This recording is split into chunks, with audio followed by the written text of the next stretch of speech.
Good afternoon. It's William here on the 15th of November 2025 with a new video in the Grand Duke Dmitri Diary series on YouTube. We're in 1917. We have some very interesting material today, I think, and which is kind of multi-layered. So we'll get into that. Our recap from the previous 3 diary entries we did, the 5th, 6th, and 7th October last time, were in the aftermath of Dimitri's big gambling loss. He felt like people were teasing him about it in the immediate aftermath, but not realizing how disastrous it had been for him, teasing him in a friendly but not at all welcome way. He said goodbye to his former commander from the Horse Guards, Boris Hartmann. He was sorry to see him go, I think, because this was somebody from his old circle of friends and acquaintances in Petrograd, and he was missing. He was very homesick, so he'd been happy when Hartmann had arrived. And he was physically active. He was out trying to arrange tennis, afternoon of tennis or morning of tennis, and then participating in quite a challenging paper chase. And so, I will remind you from time to time that the idea that he was a sick man who was suffering from tuberculosis already at that young age of 26 is just not correct. That was what he had, that members of the imperial family were responding to when they wrote the letter in early 1917 saying to the Tsar, you must bring him back because his health is in danger. What he was suffering from was actually a nervous affliction, a kind of nervous breakdown. And not physical illness, although he had physical symptoms that disappeared as soon as the nervous state disappeared. So anyway, you'll see throughout that he was quite active. He was quite an active fellow. All right, so that's the recap. I didn't really need to go into that, did I? We will have some supplementary material today, a letter written by Queen Marie of Romania to her mother, and you will see why that is relevant. Okay, here we go. Sunday, 8th October, 1917. Naturally, I didn't go to church. Shameful though it is, I have only been to church twice since I've been in Tehran on Pascha. I cannot bring myself to listen to the names of the members of the provisional government mentioned in the Actenia instead of the emperor. It's too painful. I got up at 10 and just stayed around the house. I wrote 2 long letters, one to Baratov and the other to Missy. To Baratov, I wrote the kind of cloyingly sweet message of which he is very fond. Over and over, I called him my dear and my own. The gist of the letter was that I am not planning on leaving the English mission for the time being. I even cited Marling's opinion that my sudden departure would cause bewilderment and rumors among the Persians who would say that England and Russia were quarreling. But I think Baratov will insist that I move, and if he does, I will have no choice. I'll have to find my own place. I wrote Missy because I unexpectedly had an opportunity to send her a letter via Mr. Bird, who's being sent to Yassi to reinforce the staff at the English mission. I wrote her a very long letter.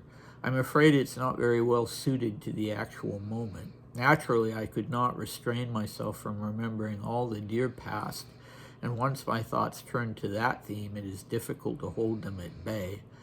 Oh, that dear, dear time, Munich and Tegernsee. How long ago it all was, but how near and dear it is to me to this day. I even sent her some photographs of me. It's extremely likely that she'll simply throw them away. Okay, well, we'll come back to that. To begin with, Dmitri is referring to, as he says, to the Actenia.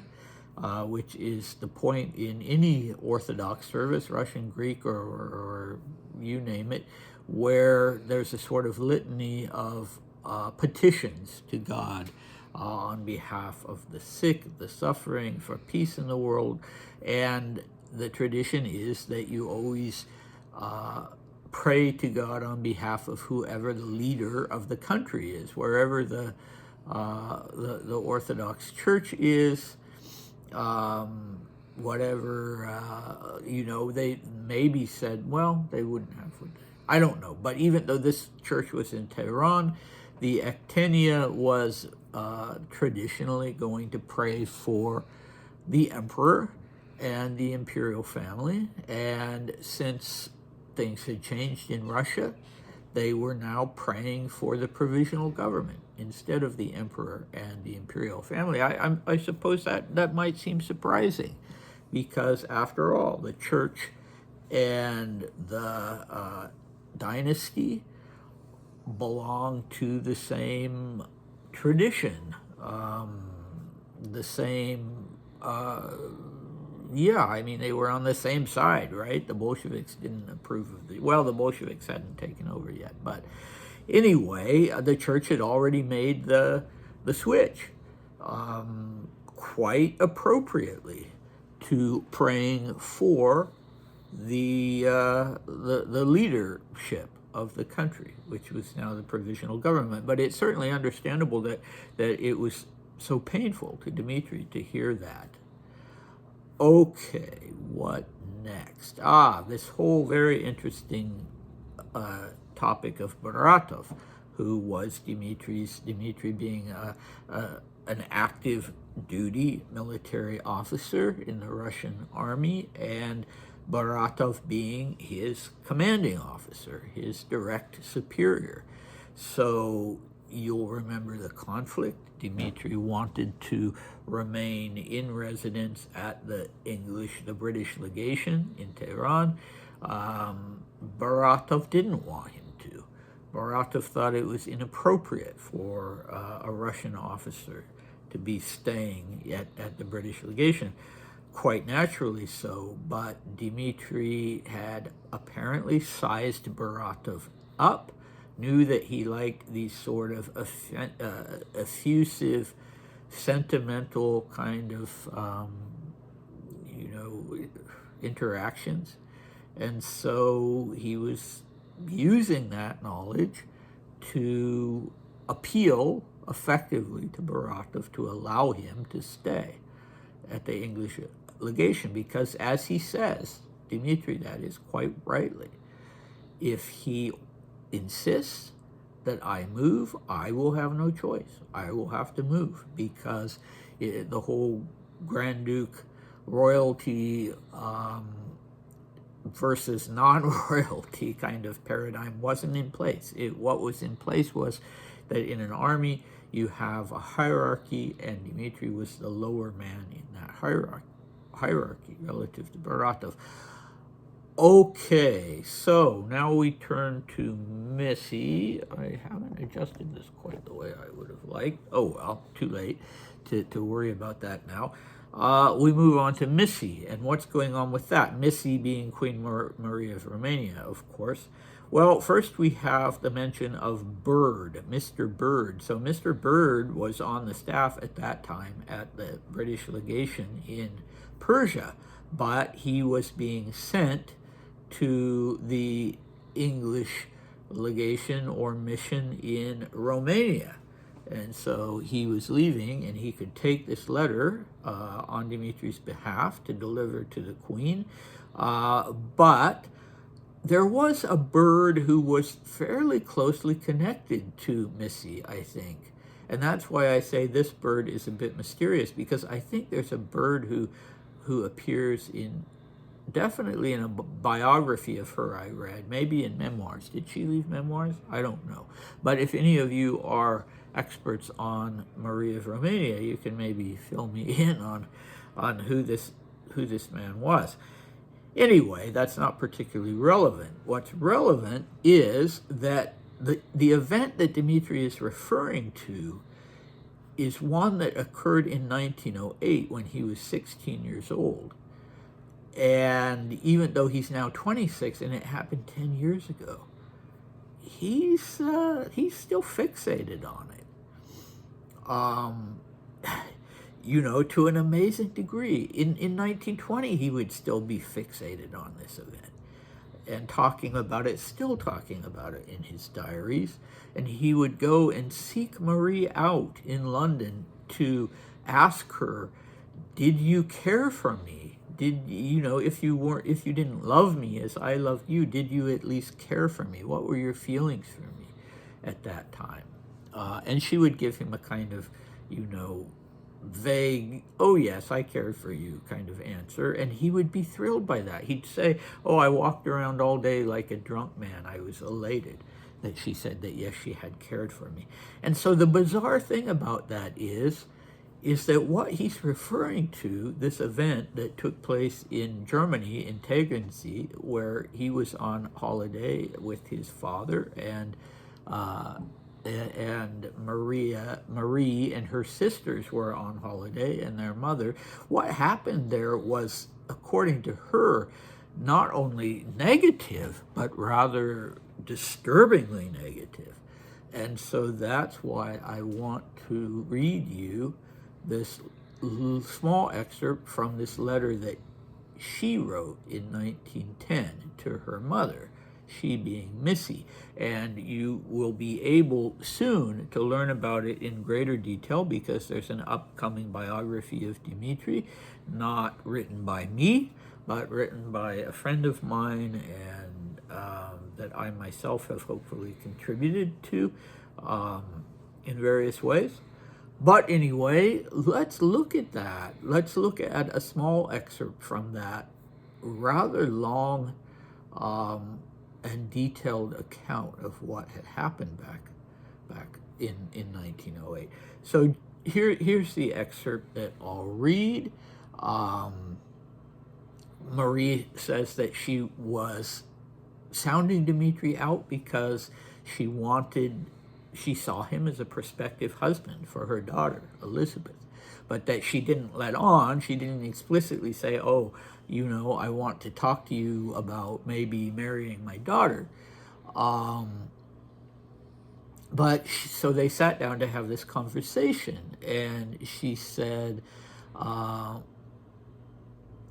let's see, I could not talk of it then, meaning the proposed marriage, on the first day to Dmitri, when he made those ugly revelations to me about himself, under the promise of utter silence on my part. In fact, I was so distressed at all he told me, believing that it was really the spontaneous confidence of a boy in trouble, that I said that sentence upon which he based his accusation. I wish I could put my soul into another woman so that she could help you! Exclamation point. And that when the whole thing came out was the sentence he repeated to me to prove that I had really made advances to him! Exclamation point. It would be ridiculous if it were not monstrous, and only his lückenhafte comprehension of English and his incredible youthful ignorance can have allowed him to harbor such a thought. Afterwards, he was monstrously ashamed of himself. Okay, so in the longer account, Marie talks about another person whom she believed, for malicious reasons, had egged Dmitri on to make a pass at, or whatever he'd done to Marie. I think he talks about having kissed her, having sort of made out with her. And as you can see, she does not have the same take on what happened as he did. And in fact, interestingly, she says that he made an accusation. Apparently the whole thing came out, and Dmitri covered himself by saying, well, she led me on. I acted the way I did because she led me on. And so when he realized that no, she hadn't led him on, and that he had misinterpreted things completely, she refers to his his lückenhafte comprehension of English, so his muddled comprehension of English. Then she says he felt monstrously ashamed of himself. Well, maybe he did at the time, but if that's the case, he's completely pushed it out of his mind. And instead of writing to her in saying, not mentioning that event at all, he's writing to her, mentioning that event as something wonderful that happened between the two of them. So it's a little bizarre, isn't it? Although there's a bit of realization on his part that, well, but not really related to that, when he says he sent her photographs, he sent her this long, effusive letter, and he sent her photographs of himself, but then he ends by saying it's extremely likely that she'll simply throw them away, meaning the photographs. So there's some acknowledgement under the surface that, that maybe she didn't quite see it. And this insecurity that actually leads him to seek her out in 1920, to get her to say that, oh yes, it was wonderful for me too, or oh yes, I did have feelings for you. Yeah, boy, if he was ashamed in 1908, and if there was this nasty incident where he felt backed into a corner and said, well, look, she led me on, he certainly is not remembering that. So I find that very, very interesting indeed. Well, human beings are full of contradictions. The one thing you can say about any human being is that we are all consistently inconsistent. So I guess, that's the best explanation.